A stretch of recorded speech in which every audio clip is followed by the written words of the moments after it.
श्री स्वामी समर्थ। मी शीतल तुमच्या सगळ्यांचं आपल्या चॅनलमध्ये स्वागत करते आणि आजच्या व्हिडिओला सुरुवात करते। मंडळींनो, आजच्या व्हिडिओमध्ये आपण कुठली सेवा, उपाय किंवा तोडगे नाही पाहणार आहोत।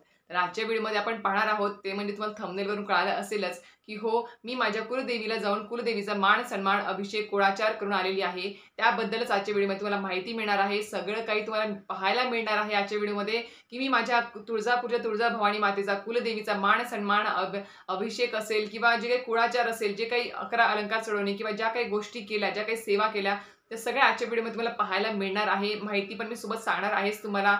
त्यासाठी नक्कीच व्हिडिओ पूर्ण बघा, स्किप न करता बघा, कारण की मी तुम्हाला प्रत्येक व्हिडिओमध्ये सांगत असते, माहिती देत असते की आपल्या कुलदेवीची, कुलदेवतांची आणि पितरांची सेवा ही खूप महत्त्वाची आहे। मी खरंच सांगते, खूप लोक 3 वर्षातून एकदा जातात, आपल्या केंद्रात मार्गदर्शन केलं जातं की 3 वर्षातून एकदा तरी मान सन्मान व्हावा। पण लवकर जर तुम्हाला अनुभूती पाहिजे असेल, तुमच्या समस्या लवकर निरसन व्हावं असं वाटत असेल, तर तुम्हाला वर्षातून एकदा तरी, कधी पण जा, पण वर्षातून एकदा तरी कुलदेवी, कुलदेवतांचा मान सन्मान आपल्या हातून, आपल्या परिवाराकडून झालाच पाहिजे, कुळाचार झालाच पाहिजे। तर अशा पद्धतीने तुम्हाला आजच्या व्हिडिओमध्ये सगळं काही पाहायला मिळणार आहे की कुळाचार कसा करायचा असतो, काय असतं, सगळ्या काही गोष्टी ज्या मी आजच्या व्हिडिओमध्ये जे काही आम्ही दर्शन घेतलं आहे, कुळाचार केला आहे, ते सगळं आपल्या केंद्राप्रमाणे सांगितल्याप्रमाणेच केलेलं आहे। आणि जे कोणी पुजारी आहेत आपले, ज्यांच्याकडून मी हे सगळ्या गोष्टी म्हणजे कुळाचार किंवा अभिषेक केलेला आहे, ते सुद्धा आपले स्वामींचे भक्तच आहेत, स्वामी समर्थांचेच सेवेकरी आहेत।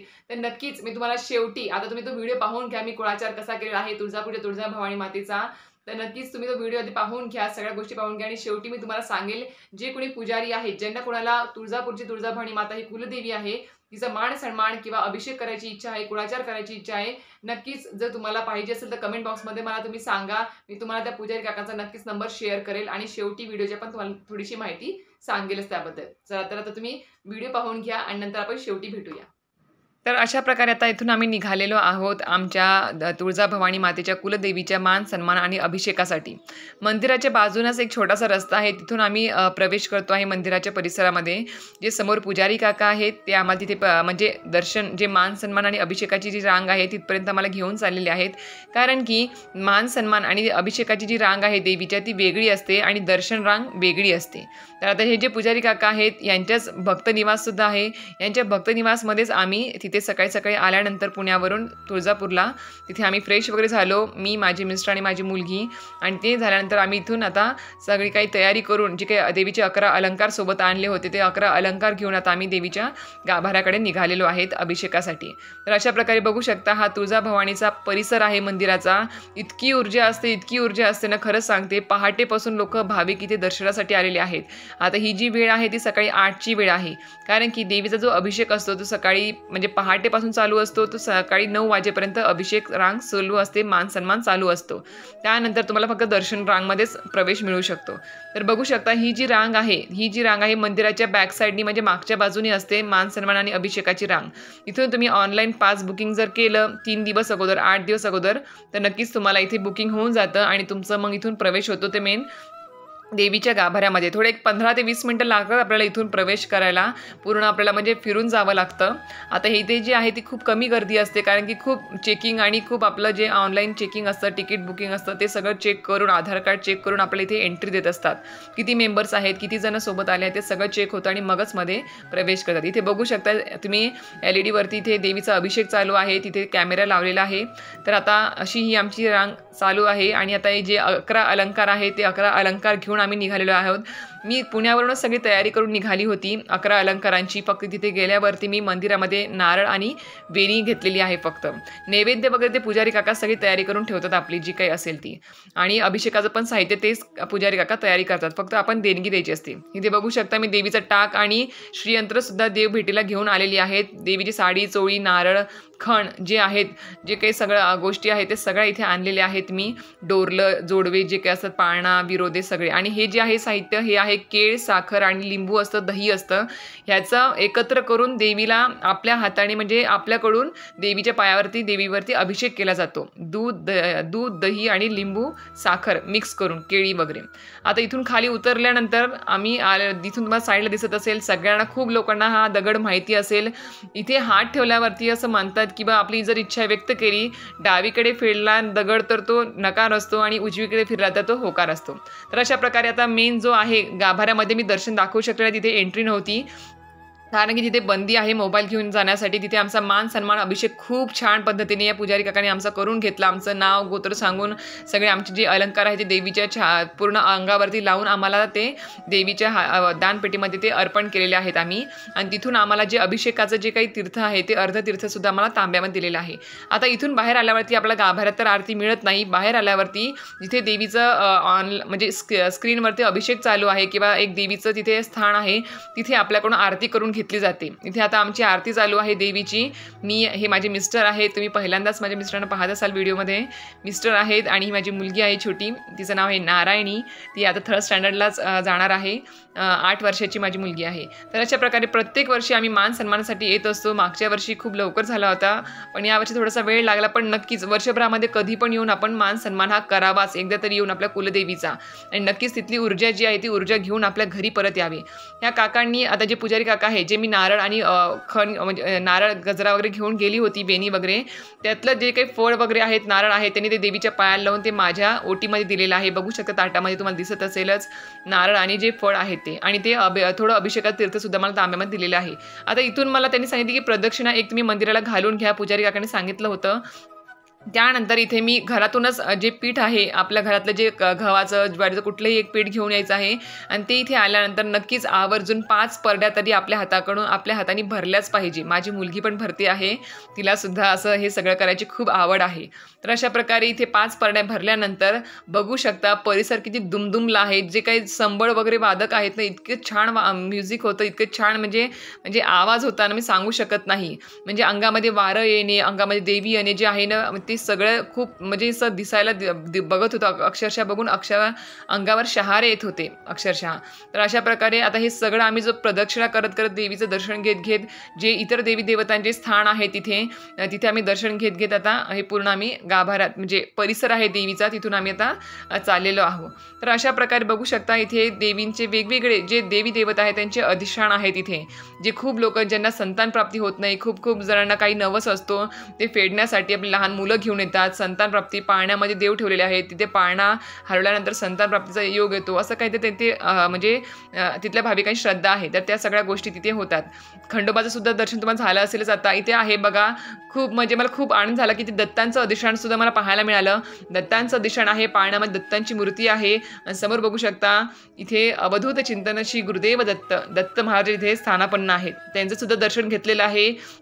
मनापासून मुलीने सुद्धा घेतलंय, मी सुद्धा घेतलं, माझ्या मिस्टरांनी सुद्धा घेतलं. आणि तिथून आम्ही प्रदक्षिणा पूर्ण करत आता आम्ही आलेलो आहोत. ते बघू शकता इथे तुम्ही. इथे जागरण गोंधळ सुद्धा पूजा करतात. म्हणजे कोणाकोणाला समजा आपल्याला लग्न झाल्यावरती काही कारणास्तव तुम्हाला घरी जर जागरण गोंधळ नाही करता आला देवीचं वगैरे, तर तुम्ही मंदिरात येऊन तिथे दक्षिणा देऊन तुम्ही तिथे बसून तिथे जागरण गोंधळ नैवेद्य वगैरे सगळ्या गोष्टी करू शकता. तिथे सगळी मुभा आहे, सगळ्या तुम्ही विधी करू शकतात. तर ते प्रदक्षिणा पूर्ण झाल्यानंतर जे आपल्या केंद्राप्रमाणे मार्गदर्शनाप्रमाणे सांगितलं जातं की कुलदेवीचा मान सन्मान झाल्यानंतर देवीच्या गाभाऱ्यामध्ये दुर्गा सप्तशतीचा जो पाठ आहे तो तिथे झालाच पाहिजे. तर अशा प्रकारे तुम्ही हा माझा पूर्ण व्हिडिओ पाहिला असेलच की आम्ही तुळजापूरला जाऊन तुळजा भवानी मातेचा कसा कुळाचार केला, कसा मान सन्मान केला, कसा सेवा झाली, सगळे म्हणजे पाठ देवीचा कसा वाजला, सगळ्या गोष्टी तिथे ह्या सगळ्या आपल्या केंद्राप्रमाणे सांगितल्याप्रमाणेच केलेल्या आहेत. खरंच सांगते, एक ऊर्जा असते जी आपल्या मनामध्ये, खरंच सांगते, वर्षभर आपल्या मनामध्ये जी काही मरगळ साचली आहे, जी काही आपल्याला म्हणते ना कुठेतरी एक म्हणजे पॉझिटिव्हिटीची खूप गरज असते, ती खरंच सांगते आपल्या कुलदेवी कुलदेवतांच्या मूळ गाभाऱ्यात जाऊन, मूळ स्थानावर जाऊन ती ऊर्जा आपल्याला प्राप्त करायची असते. आणि नक्कीच आवर्जून तुम्हाला माहितीच असेल की कुलदेवीचं स्थान हे जागृत स्थान असतं. तिथे गेल्यावरती फक्त नाक घासून देवीला विनंती करायची असते की जे काही चुकमुक झाली असेल, काही चुकलं असेल, मागलं असेल तर माफ कर, आणि यापुढे माझ्या परिवाराचं, माझ्या संसाराचं तुझं रक्षण कर, आणि ज्या काही शुभ कार्य घरामध्ये घडते त्यामध्ये तुझा आशीर्वाद सदैव आमच्या पाठीशी असू देत, असं आपण तिथे विनंती करायची असते. आणि मान सन्मान पूर्ण करायचा असतो. मी प्रत्येकाला विनंती करेल की आजच तुम्ही जर हा व्हिडिओ पाहिल्यावरती नक्कीच वर्षातून एकदा तरी जाऊन, जेव्हा तुम्हाला वेळ असेल, सहकुटुंब जाऊन आपल्या कुलदेवीचा मान सन्मान करायला विसरू नका. आणि खरं सांगते, मान सन्मान करून घरी, आणि मान सन्मान झाल्यावरती कुलदेवी कुलदेवतांचं डायरेक्ट आपल्याला आपल्या घरी यायचं असतं. कोणाच्याही घरी जायचं नाही, नातेवाईकांच्या घरी जायचं नाही, आई वडिलांच्या घरी जायचं नाही, कुणाच्याही घरी जायचं नसतं. हा, तुम्ही खाण्यापिण्यासाठी कुठे हॉटेलवर थांबू शकता, पण स्वपैशाने स्वखर्चाने तुम्ही तिथे खाऊ शकता. दुसऱ्याच्या पैशाने खाऊ नका.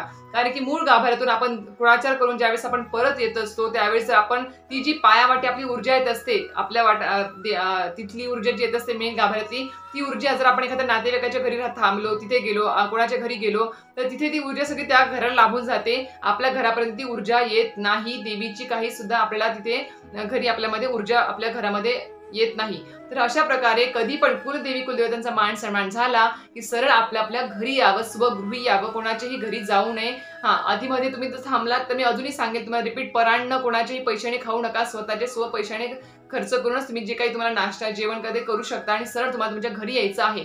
आणि घरी आल्यानंतर आता त्याचा काय करायचं आहे, ज्यावेळेस तिथे पुजारी काका आपल्याला जे ओटीमध्ये आपल्या नारळ आणि फळ देतात, प्रसाद देतात, तो प्रसाद घेऊन घरी यायचा आहे. आणि घरी आल्यानंतर आपल्याला एखाद्या पुढे मंगळवार आला किंवा शुक्रवार आला, देवीचा वार आला, त्या दिवशी आपल्याला 5, 7 अशा 9 किंवा 11 अशा तुम्हाला जर कुमारिका मिळाल्या किंवा नाहीच मिळाल्या तर एक कुमारिका, एक सवाष्ण तुम्ही जेव घालायचा आहे. पुरणाचा घरामध्ये नैवेद्य करायचा आहे आणि 14 पुरणाच्या दिव्यांनी देवीची आरती करायची आहे त्या दिवशी आणि ते प्रसादाचं उद्यापन करायचं आहे, नारळ फोडायचा आहे घरामध्ये. अशा प्रकारे हा कुळाचार इथे पूर्ण होतो. तर असं केल्यानंतरच तुम्हाला देवीची जी काही म्हणजे कुळाचाराची जी काही सेवा आहे किंवा जी काही तिथे संपन्न होत असते.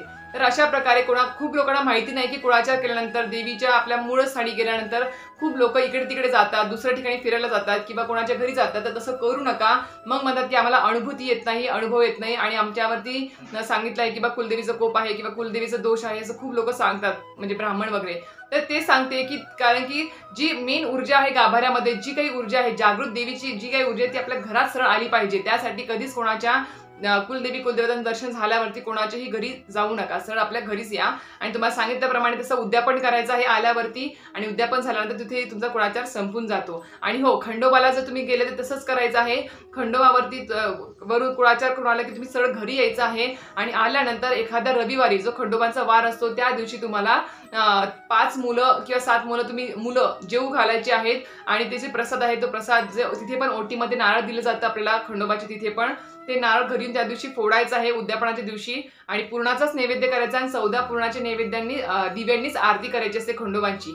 हा कुळाचार आहे. हा कुळाचार सगळं केल्यानंतरच आपण देव परतीला पाठवत असतो, कारण की आपल्या पायावाटे देव आपल्या घरी आलेले असतात, ते परतीला पाठवायचे असतात. म्हणूनच आपला हा शेवटी म्हणजे घरी आल्यानंतर आपल्याला मुलं जीव घालणे किंवा कुमारिका जीव घालणे, नारळ फोडणे, आरती करणे हा कुळाचार करायचा असतो. तर हा सगळा कुळाचार इथे संपन्न होत असतो, जो खूप लोकांना माहिती नाही आहे.